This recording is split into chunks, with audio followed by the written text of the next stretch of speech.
I'm Chris Clarke. I am the California Desert Program Manager for the National Parks Conservation Association. Around 2008, there started to be this huge push to develop a lot of the California desert for renewable energy production. It was kind of a land rush. There were developers going for just about any valley that had level ground in the bottom and sun. We were facing the threat that the desert, which is one of the largest intact habitats in North America, was going to be thoroughly industrialized, especially in California where there's a lot of demand for power.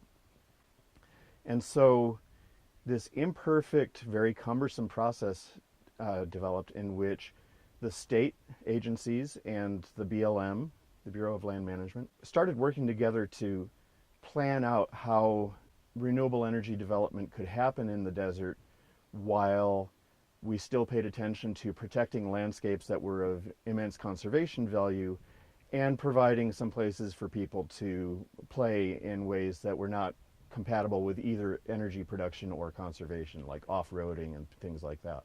Eventually, just 2 years ago, in 2016, the Desert Renewable Energy Conservation Plan was approved by the Interior Department with the unpronounceable acronym DRECP. Not much had been done on it until the Trump administration decided that it was just going to go back to square one and start everything all over again. It has not gone unnoticed that the Trump administration announced the do-over on the DRECP on Groundhog Day. If you remember the movie with Bill Murray, it was all over again. We're starting this all over again, and there's just this sigh of disbelief across the desert. You know, it was this excruciating process.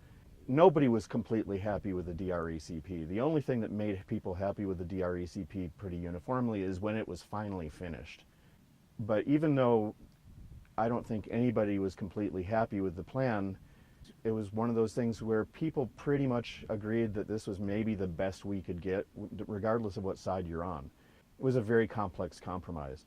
Even though we went through this process in which we figured out that renewable energy can go over here and conservation areas and wildlife can have these areas protected, basically we got to that agreement, and now we have to go back to square one. It looks as though that do-over is prompted by the energy companies saying, we don't want to be restricted in where we can build. We want to be able to put wind turbines and solar power plants on even some of the most ecologically sensitive areas. Renewable energy is a subset of the energy industry.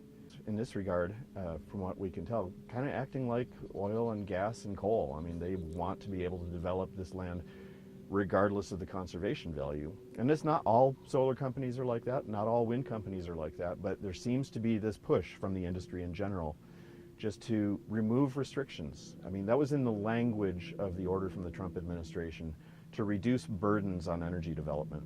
Apparently conservation is a burden. Apparently making sure that there's a place where off-roaders can go is a burden.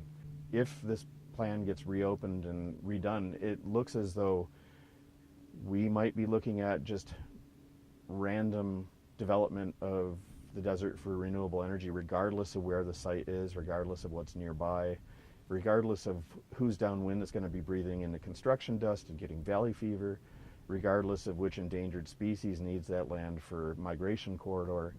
It's very troubling, and it's a really bad setback.